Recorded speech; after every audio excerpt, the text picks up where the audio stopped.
Eta gaurkoan, Errepublikaren eguna ospatuko da apirilaren 14ean, hemendik oso gutxire, eta horren inguruan hitz egiteko politikari batekin egoteko aukera izanen dugu. Joseba Ezeolaza, Izquierda Ezkerrako alderdikide. Arratsaldeon eta ongi etorri. Arratsaldeon, mi esker. Bueno, hemendik egun gutxira, apirilaren 14ean esan dugun moduan, duela urte dexente, lehenengo aldiz aldarrikatu zen Eibarren bigarren Errepublika Espainian.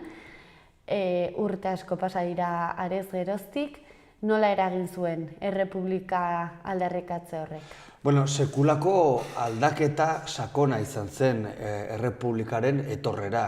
Gogoratu behar dugu, Primo de Rivera diktaduratik pasa egin zela Errepublikar sistema batera. Eta pasa egin zen batez ere hauteskundeak egon zirelako, udal hauteskundeak izan zirelako, eta hiriburu gehienetan, Espainia mailan hiriburu gehienetan errepublikarzaleak irabazi egin zutelako hauteskundeak. Hori ikusita, Alfonso Hamahirugarrenak ihes egin zuen Espainiatik eta abdikatu eta ihes egin bai.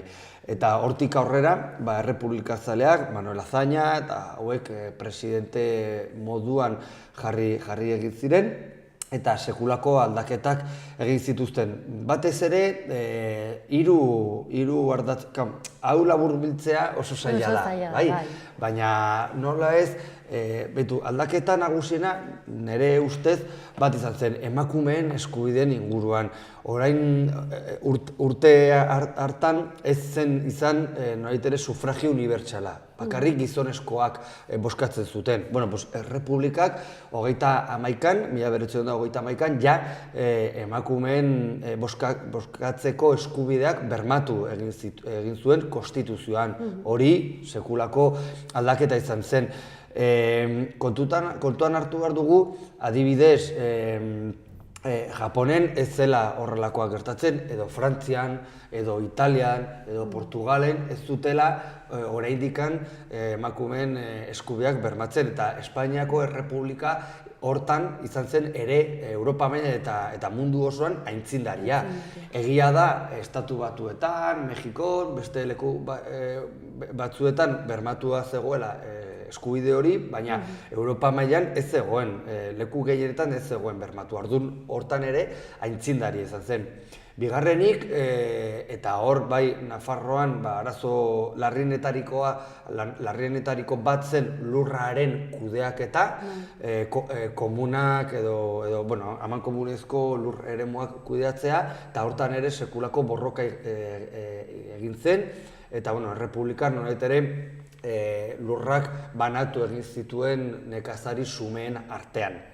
Eta hirugarrenik, nik uste dut, garrantzitsuena izan zen hezkuntza publiko mailan sekulako iraultza eman zela.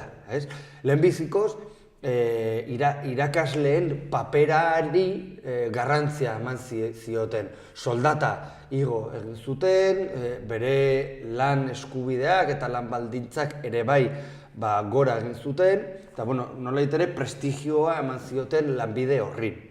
Eta bestetik, 7.000 eskola eraiki egin ziren. Kontutan hartu behar dugu, Espainia mailan analfabetismoa oso handia zela, batez ere emakumeen artean. Orduan, eskola berriak eraikitzea eta irakaslei ere soldata igotzea eta lan baldintzak hobetzea, nolait ere oso koherentea edo ildo beretik abiatzea zen. Hezkuntza mailan ere bai beste aldaketa sakona eman zen, erlijioa eta hezkuntza publikoa banatu egin zen. Jesuitas delako eskola debekatu egin zen eta eskola laikoa, akonfesionala bilakatu zen. Kruzifijoak eta guzti horiek eskolatik kanpo atera egin ziren, eta baita ere erlijioaren kutsua ikasketetan ere alderatu egin zen. Beraz, aldaketa ikaragarriak eman ziren, eta argazkiak, garai horietako argazkiak ikusten ditugunean, Madrilen, Iruñan, Eibarren, argazki alaitsuak dira normalean. Udaberria ekarri zuen errepublika, ez bakarrik klimaren aldetik, baizik eta baita ere, ambientea horrelakoa izan zelako, ez? Txarangak, Iruñan txarangak atera ziren, jendea gainezka jarri zen udaletxeko plaza, nahiko alaitsua izan zen errepublikaren etorrera. Oso ongi. Pentsatzen dut aldaketa guztiek bezala, honek eragin handia izanen zuela gizartearengan, badaude datuak. Zenolako eragina izan zuen gizartean honek, ez? Azken finean diktadura batetik zetorren errealitate batetik, errepublikara pasatzen zen aldaketa horrek zenolako eragina izan zuen gizartean. Bai, analfabetismoa 10% behera jun zen, eta hori ikaragarrizko datu bat da. Kontutan hartu behar dugu, Europa mailan, Europako kontekstuan, hegoaldeko herrialdeetan analfabetismoa oso handia zela, ez? Oraindikan, herri txikietan edo unibertso rurala oso garrantzitsua zen, eta hortan leku horietan analfabetismoa oso handia zela, ez? Baina bitu, nik uste dut, psikologikoki edo taldeko pentsamoldean ikaragarrizko aldaketa izan zen, ez? Beti, ez dakit, markesak, errege eta erreginak, kazikeak, jabego handienak, nolait ere tradizioz beraiek zeukaten boterea. Lehenbizikoz, herria izan zuen boterea. Nik uste dut hor gure, haietako baloreetan edo imaginario kolektiboan, ez, taldeko pentsamoldean ikaragarrizko aldaketa izan zen, ez? Horregatik, bai, sufragio unibertsala, hauteskundeak, gero ere bai, sindikatuetara eta alderdi politikoetarako afiliazioa gora egin zuen, asko gainera, ez? Zera, nolait ere, hori askatasun klima edo kontestu horretan hortan eragin zuen, ez? Jendea ere politizatu egin zela, eta sekulako aurrera pausuak eman ziren, bitu hemen, bi bitxikeri Iruñean, ez? UGT sindikatuak 79 etxe bizitza eraiki egin zituen, Casas de Goñi deitzen dena hor, Plaza de la Cruz aldamenean hor eraiki egin zuen. Bueno, nik irakurri ditut justo egun horietan edo hilabete horietan, urte horietan UGT-ko eskutitz horiek, ez? Nolait ere justifikatu zergatik beharrezkoak dira Iruñean horrelako etxebizitzak eraikitzea, eta gaurko plataforma antidesauzio bezalako diskursoa da. Beraiek UGT-koak ja Iruñean 32an, 33an, 34an esaten dute badaudela familia asko, nolait ere, logela batean bizi direla, eta hori ezinezkoa da, ez? Langileria edo txiroak diren familiak logela batean itxita bizi direla, eta osasun kontuetan ere eragin txarra edo negatiboa dutela, eta beharrezkoa dela UGT edo ezkertiarrok etxebizitzak eraikitzea. Eta eraikitzen dute 79 etxebizitza. Baita ere jartzen dute martxan mutualidade mediku bat. Klase ertainetzako eta txiroentzako. Martxan jartzen dute ere bai umeentzako talde bat. Bizikletak erosten dituzte eta Asiaingo hondartzara juten dira txango bezala. Gauza horiek egiten dituzte errepublikazaleak. Baita ere, okindegiak jartzen dituzte beraientzako. Nolait ere, ogia, beste okindegietan kilo bateko ogia 700 gramotan saltzen zuten. Hori, nolait ere, engainu hori harrapatzen dute eta beraiek bere okindegi propioak martxan jartzen dute. Aldizkari bat, Revista Trabajadores martxan jartzen dute. Hor, nolait ere, ardura ikaragarria izan zuten errepublikazaleak Espainia osoan, eta baita ere Iruñan, ez? Horrelakoak egin zituztelako, adibidez, Corpus Dorronsoro Iruñeko tenente alkatea, ja argaren osasuna edo argaren ingurumena eta argaren uren kalitateari buruz hitz egiten du. Hori ikaragarrizkoa da, ja nolait ere kontzientzia ekologiko bat daukate errepublikartzaleak, ez? Eta esaten dute, ezinezkoa da horrelako ibai bat izatea. Eta Iruñeko udaletxeko aktetan ikusten da zer nolako preokupazioak dituzte. Eta esan dudan bezala, Corpus Dorronsoro alderdi sozialistako zinegotziak ja kontzientzia ekologista bat daukate, ez? Edo Escuela de Artes Oficios, hori martxan jarri zen Errepublika garaian, ez? Orduan, bueno, Errepublika garaiko eragina gure hirian sekulakoa izan zen, horrelako aldaketak eman zirelako baita ere. Ez bakarrik sufragio unibertsalaren gauza, ez bakarrik eskolen kontua baizik eta ere gure gertutasunean sekulako eragina izan zuen bitxikeri edo adibide guzti hauekin. 1931an aldarrikatu egin zen eta frankismoak bezain ibilbide luza behintzat ez zuen izan, ez? 31an hasi eta 39an gerra zibilarekin batera moztu zuten, ez? Bai, eta lehenago, 33an, hauteskunde orokorrak konbokatu egin ziren eta eskubikoek, zedakoek irabazi egin zuten Espainia mailan. Eta hori ere, nolait ere, aldaketak geratu egin ziren.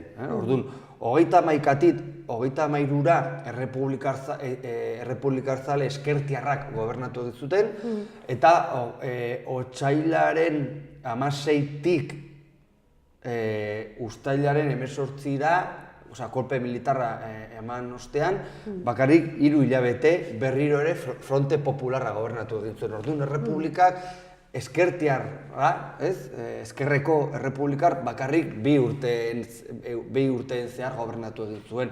Eta kontutan hartu, 2 urteetan sekulako aldaketak izan. Imaginatu 40 urteetan zehar errepublikar zaleak gobernuan izatea sekulako eraginak egingo zuten.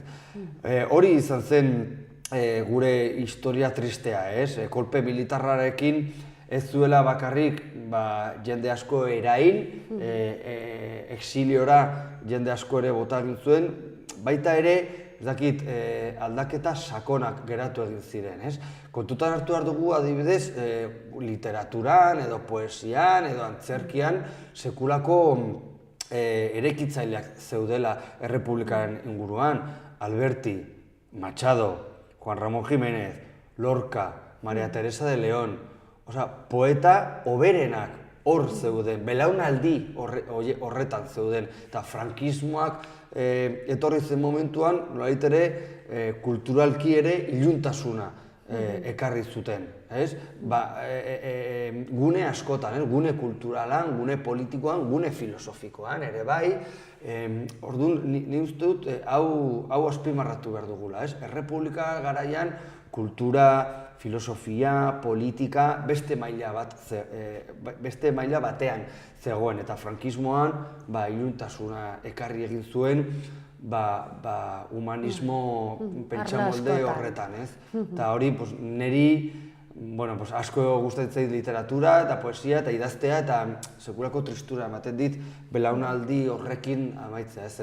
Federico García Lorca hil egin zuten, Machado ere Kollurren hil egin zen, Frantzian hil egin zen, Alberti eta María Teresa de León bikoteak zirela Mexikora joan ziren, Ortega y Gasset, guzti horiek, horiekin bukatu egin zen, Juan Ramón Jiménez ere Nobel bat eman zioten eta ere erbesteratu egin zuten. Zera, Espainiako jende oberena, ez dakit inteligenteena, eraikitzaileena, hor geratu zen, erbesteratua edo eraila. Gaur egun ere krisiarekin antzeko zerbait gertatzen. Bai. Ari da horrekin.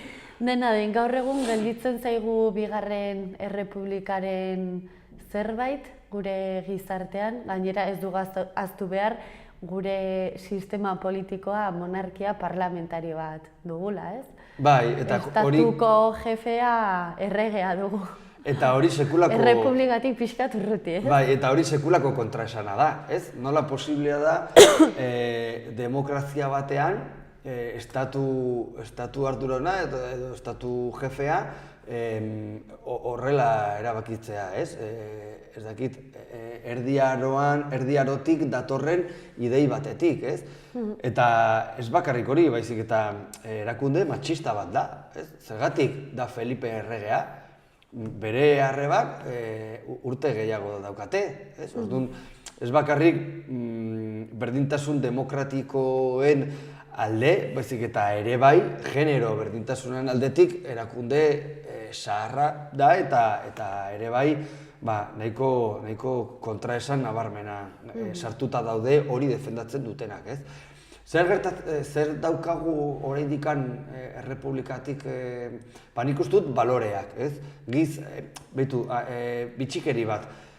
Errepublikar garaian aprobatu izan zen konstituzioan jartzen du artikulu bat bezala jartzen du Espainiako Errepublikak gerratea instrumentu politiko bezala deuseztatzen duela. Hori esaten zuten ja 31an.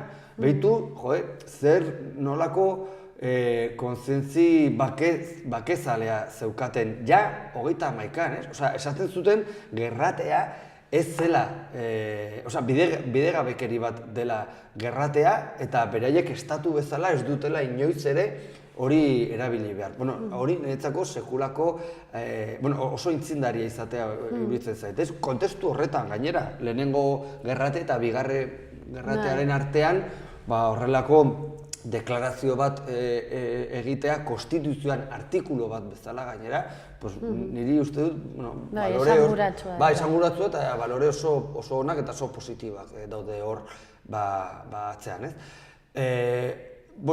Gero baita ere, berdintasunaren kutsua, elkartasunaren kutsua, lehen esan dudan bezala, ez? UGT eta Alderdi Sozialista garai horretan elkartasuna oso garatua zeukaten, ez?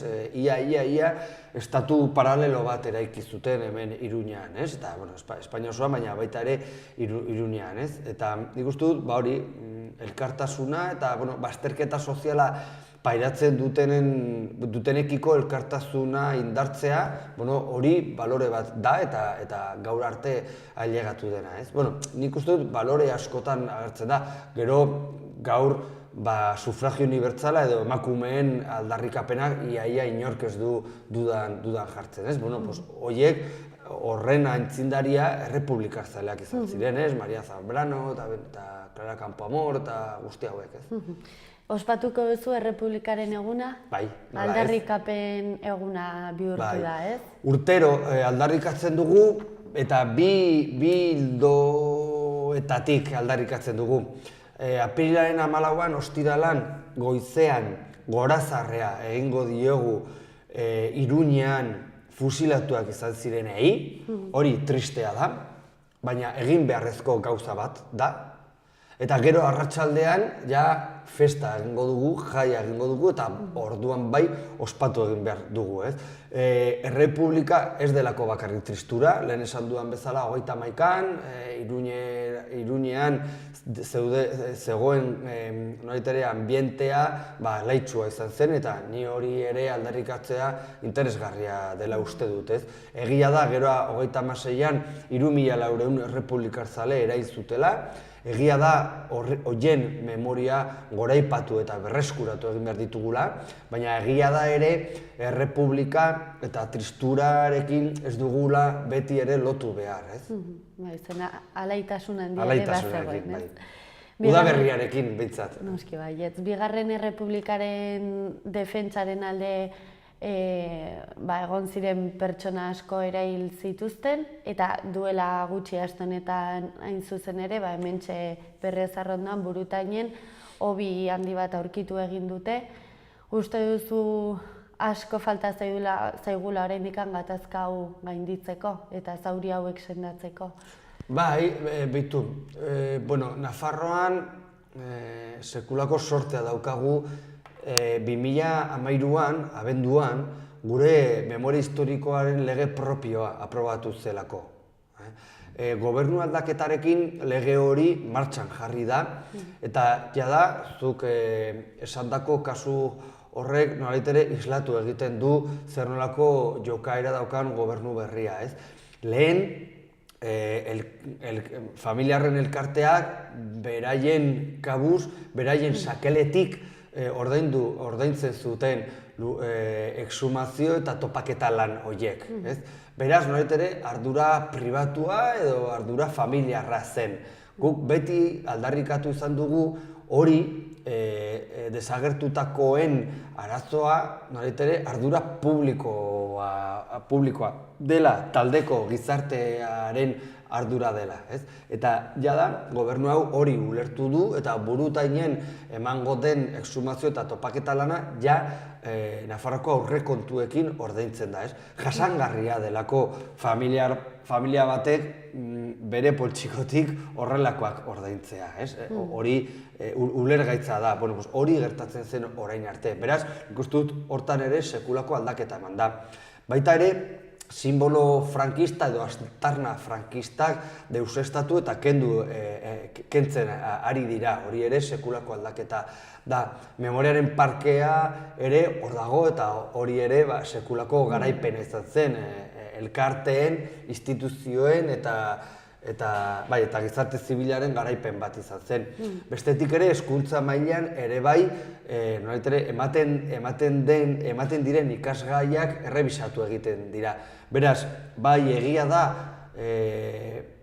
denbora luzez itxaron izan dugula memoria historikoaren aldarrikapenak egiera bilakatu arte, baina egia da orain, bide hori asko zuzendu dela eta sekulako aldaketa egon dela. Nik ikusten dut adintsuak diren pertsonetan.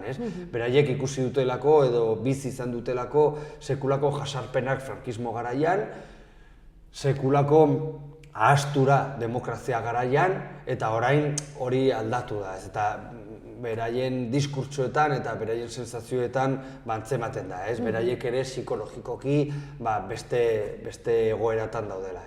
Aipatu duzu adinekoen jendearen kasua, ez? Adibidez, Burutengo bi honen kasuan, 87 urteko gizon baten testigantzari esker egin da aurkikuntza. Hau, ezinbestekoa da, ez? Azken finean, jende honek adin dexente dauka eta zenolako garrantzia duen jendearen informazioak, ez? Bai, eta beharrezkoa da horiek hitz egitea. Beharrezkoa da bere testigantza nolait ere pasatzea. Beharrezkoa da zeren egiaren bila gaudenok nolait ere instrumentu bakarra hori da guretzako. Egia da artxibategietan ere ikerketak egin ditugula, baina egia da askotan bai zaila dela eta egi osoa ez dagoela hor. Eta ja posten naiz galdera hori egitea, guk ere egiten dugu aldarrikapen bat. Guardia Zibilaren artxibategiak ireki egin behar dira.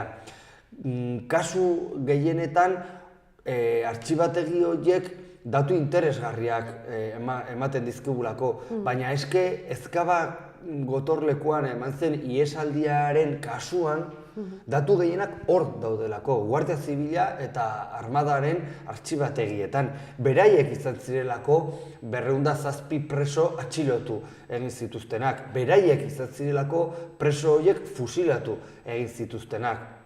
Badakigu, nola zen Guardia Zibilak garai horietan, badakigu datu guztiak, pasu guztiak apuntatzen zituztela. Badakigu, orduan, ez dugu ulertzen zergatik Guardia Zibilaren artxibategiak oraindikan itxitak daudel.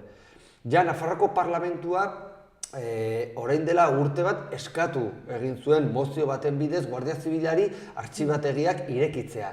Baina Burutengo kasua, Eliaren kasua, Berriozarren ere gertatu zen, ia 30 desobilaketa egin ditugu.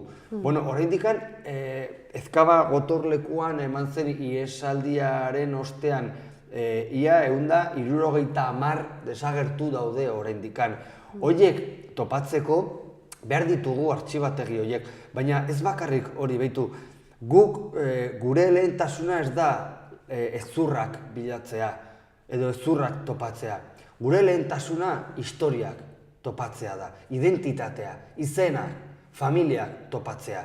Burutengo hauek ez dakigu nortzuk diren. Orduan, behar dugu hezur horiek identitate batekin lotzea. Behar dugu hezur horiek familia batekin lotzea. Behar dugu hezur horiek emozio batekin lotzea. Nola topatu identitate hori? Artxibategien bitartez. Zen ez dakigu nortzuk dira eta guretzako eta Nafarroako gobernuarentzako ezinezkoa da jakitea nortzuk dira horiek, ez dakigulako nortzuk atxilotuak izan ziren, baina nik seguru Guardia Zibila, ez dakit kasu honetan, baina beste kasuetan seguru Guardia Zibila bere izenak apuntatu egin zituela. Askotan, beraiek atxilotu egin zituztelako, medikuaren etxean sartu edo eskolan sartu kartzel moduan, sartu hor 2-3 egun egon, atera eta tiroa bota. 2-3 egun horietan seguru bere izenak apuntatu zituztela. Beraz, hezurrak oso garrantzitsuak dira, baina hori lotu egin behar dugu pertsona batekin, familia batekin, eta hori Guardia Zibila zuzendu ahal du.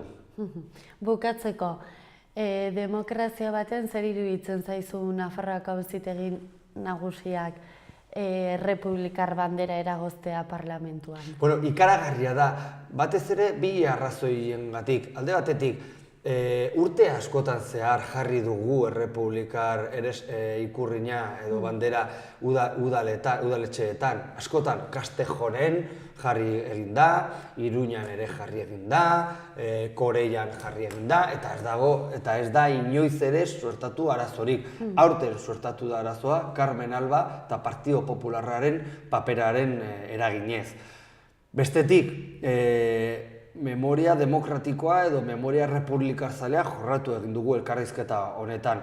Baina kontutan hartu behar dugu, Tribunal Gorenak ez duela simbolo edo aztarna frankisten kontra jo. Inoiz.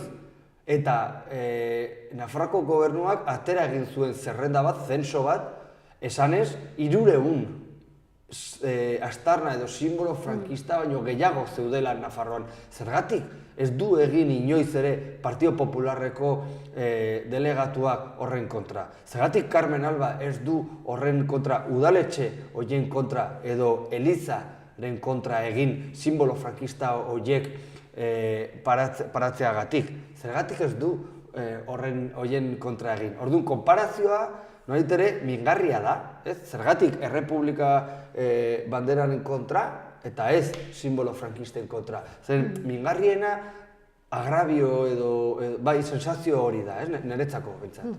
Oso, ongi oso da zola, mila esker, gonbidatuta zaude nahi duzunean parte hartzera esala telebistan eta ongi izan.